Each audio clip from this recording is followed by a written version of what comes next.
यशस्वीला पप्पाच्या खांद्यावर पाहताना मला जाणवलं, पिढ्या बदलतात, मुलं मोठी होतात, पण पप्पाचा खांदा मात्र कायम तसाच राहतो. आपल्याला आधार देण्यासाठी. आज माझ्या मुलीला पप्पाच्या खांद्यावर पाहून मनात एकच वेगळी भावना निर्माण झाली. माझ्या बालपणात ज्यांनी मला जपलं, आज तेच माझ्या लेकीला तितक्याच प्रेमानं जपत आहेत. कदाचित म्हणूनच पप्पासोबतचे क्षण मला इतके मौल्यवान वाटले ना, कारण वेळ निघून जाते, माणसं वयाने मोठी होतात, पण काही आठवणी मात्र माणसाच्या मनात कायमच्या ताज्या राहतात. देवा माझ्या पप्पाला आयुष्यातला प्रत्येक दिवस आनंदाचा असू दे. त्यांनी आमच्यासाठी जे केलं ते त्या बदल्यात त्यांना आयुष्यभर फक्त प्रेम, समाधान आणि सुख मिळू दे. पप्पा, तुमचं ऋण कधीच फेडता येणार नाही. फक्त तुमच्या चेहऱ्यावरचा हसू कायम ठेवण्याचा प्रयत्न करेल मी. पप्पा म्हणजे आयुष्यातली अशी व्यक्ती ज्यांनी स्वतः उन्हात उभा राहून आपल्याला सावली दिलेली असती. तर श्री स्वामी समर्थ. नमस्कार मंडळी, मी स्वाती आणि माझ्या चॅनलवर तुमचं मनापासून स्वागत करते. सर्व ताईंना श्री स्वामी समर्थ. चला तर आता व्हिडिओला सुरुवात करूया. तर आजच्या व्हिडिओमध्ये मी तुम्हाला गावाकडली माझ्या पप्पाची शेती वगैरे, माझ्या पप्पाचं आणि माझ्या मुलीचं प्रेम वगैरे सगळं काही या व्हिडिओमध्ये शेअर करणार आहे. माझ्या शेतामध्ये काय काय म्हणजे पीक वगैरे घेतले आहेत, लावले आहेत, ते सगळं तुम्हाला या व्हिडिओमध्ये शेअर करणार आहे. आणि यशस्वीची वासरासोबतची, गायच्या वासरासोबतची मस्ती, सर्व काही व्हिडिओ शेअर करते. त्यामुळे व्हिडिओ शेवटपर्यंत नक्कीच पहा. व्हिडिओ कसा वाटतो तर नक्कीच कमेंटमध्ये सांगा. चला तर आता व्हिडिओला सुरुवात करूया. तर मी ना गावी आले. तुम्ही म्हणाल की अचानक तिथला व्हिडिओ ह्यानंतर काही म्हणजे शॉर्ट व्हिडिओ वगैरे काहीच नाही टाकलं मी. इथं आलेलं डायरेक्ट दाखवते तुम्हाला. कारण झालं असं की अचानक रात्री ठरलं माझं यायचं, त्यामुळं मग मी काही सांगू नाही म्हणजे टाकू नाही शकले व्हिडिओ वगैरे, काही शूट नाही केला. रात्री मी आवरावरी करणं, बाकीचं कामं, माझं ब्लाऊज वगैरे शिवायचं राहिले त्याचं पण चालू होतं. आणि सकाळी लवकरच निघायचं होतं. त्यामध्ये ना माझं सगळं म्हणजे मी काही शूट नाही केलं, फक्त आवरावरी करून निघाले. तर त्यामुळे मी काही सांगितलं नाही की, पण पोस्ट टाकली होती एक की गावाकडे आले म्हणून. व्हिडिओ वगैरे काही बनवला नव्हता.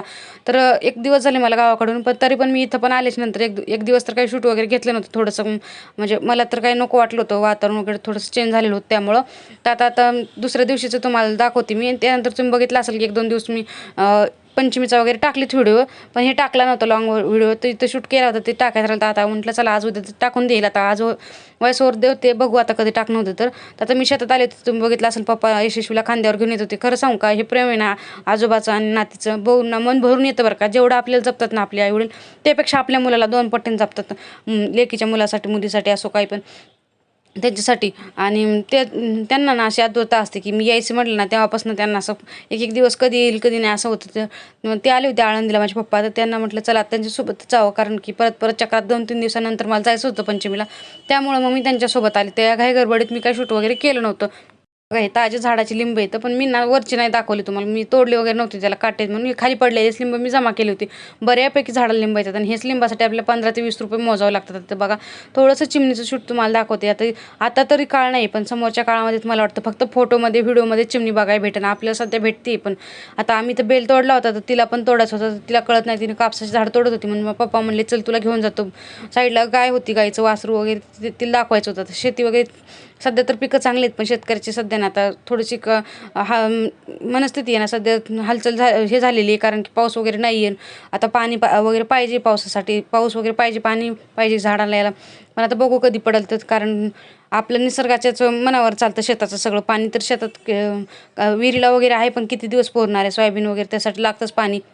वेळा आलो होतो आम्ही 1-2 तास. तर यशस्वी आज भरपूर मस्ती केली पप्पासोबत, शेतात फिरली, निसर्गाचा आनंद घेतला आणि वासरासोबत खेळली मस्त. आम्ही त्याच्यासोबत मस्त मुमेंट एन्जॉय केल्या. आणि हे सगळं मी ना कॅमेऱ्यामध्ये मुद्दाम कॅप्चर करून घेतलं, कारण हे ना मोठी झाल्याच्यानंतर तिला मला सगळं दाखवायचं आहे. सुरुवातीला मला तिचं ना सगळं कुतूहल वाटत होतं, पण नंतर अगदी मस्त त्यांच्याजवळ राहून खेळायला लागली होती. आणि मुलांना ना प्राण्यांमध्ये लहानपणापासून प्रेमाने आपुलकी वाटायला लागली ना, की हे खूप छान वाटतं बरं का. त्यामुळे मग सगळं मी कॅमेऱ्यामध्ये कॅप्चर करून घेतले. ती कधी वासराकडे बघते, कधी तिच्याशी खेळते, आणि तिच्या चेहऱ्यावरचा आनंद पण मला पण खूप आनंद झाला होता. आणि आजोबाचं, तिचं आणि वासराचं प्रेम हे बघून ना मन भरून येत होतं माझं. आणि मुलांना कसं आहे, गावाकडलं थोडंफार मोकळं हवेचं वातावरण सगळं असेल ना, तर त्यांच्यामध्ये बी थोडाफार बदल होतो. त्यांना पण माहिती होते शहरामध्ये नाही हे सगळं काही भेटत नाही बरं का. पैसे देऊन पण भेटत नाही मला असं वाटतं. जे भेटते ना पैसे देऊन, तर त्याचा आनंद वेगळाच असतो आणि हा आनंद वेगळाच असतो. त्यामुळे तिला मी म्हटलं पप्पाला चला वासराकडे घेऊन जा, तुम्हाला थोडंफार शेतीचं दाखवते. पप्पाच्या शेत म्हणजे विहीर वगैरे, सौर ऊर्जेचे पाट्या वगैरे सगळं आहे इथं, तर तेच दाखवते मी थोडं थोडं करून. मला जसं जमन तसं. विहिरीला पाणी आहे सध्या, तर थोडंफार जास्त काही नाही आहे. आणि ते शेळ्या आल्या होत्या इथं बघा.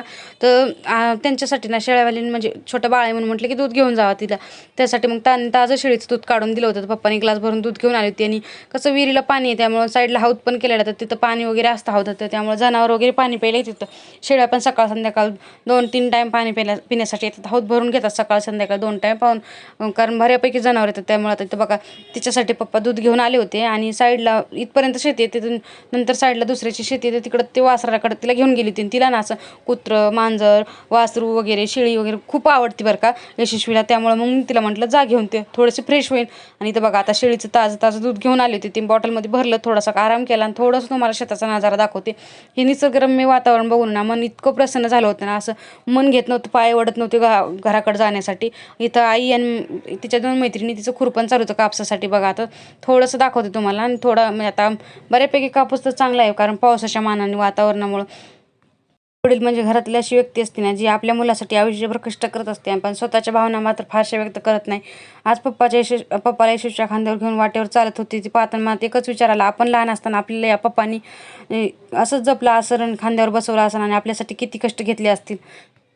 पप्पाचं प्रेम कदाचित आईसारखं शब्दात किंवा सतत दिसत नाही, पण त्यांच्या प्रत्येक कष्टात, प्रत्येक गोष्टीमध्ये काळजीत आणि आपुलकीत मुलांसाठी केलेल्या छोट्या छोट्या गोष्टीमध्ये ते प्रेम असतं. आजचा क्षण माझ्यासाठी खूप खास आहे, कारण या यशस्वीच्या बालपणी ही आठवण कॅमेऱ्यामध्ये मी कॅप्चर तर केलीच आहे, पण माझ्या मनातही कायम राहील. आणि तिला पण मी मोठी झाल्याच्या नंतर दाखवून, लहानपणी आपल्याला त्या खांद्यावर बसून जग बघायला मिळणं, आज त्याच खांद्यावर आपण पण त्या खांद्यावर मोठे झाले आणि त्याच खांद्यावर आपली मुलं पण मोठे होत आहेत. चला तर मंडळी, असा माझा आजचा ब्लॉग होता गावाकडचा. पप्पासोबत यशस्वीची शेतातील मस्ती, शेताच्या वाटेवरील सुंदर मुवमेंट, झाड, निसर्ग आणि वासरासोबतचे खेळ पूर्ण तुम्हाला या व्हिडिओमध्ये मी दाखवला आहे. जेवढं जमन तेवढं शूट केलं. आणि शेतात झाडं, लिंबाचं, रामफळाचं बऱ्यापैकी झाडं वगैरे आहेत, ते पण तुम्हाला दाखवलीत मी. बेल वगैरे महाद्याला वाहत होते. तर व्हिडिओ आवडला असेल तर, व्हिडिओ एकदम साधा सोपा व्हिडिओ होता माझा, साधेपणाचा गावाकडचा. तो व्हिडिओ आवडला असेल तर चॅनलला लाईक, शेअर आणि सबस्क्राईब करायला विसरू नका. आणि असेच गावाकडे व्हिडिओ पाहण्यासाठी चॅनल सबस्क्राईब करून ठेवा. चला तर आता भेटूया पुन्हा नवीन एका व्हिडिओमध्ये.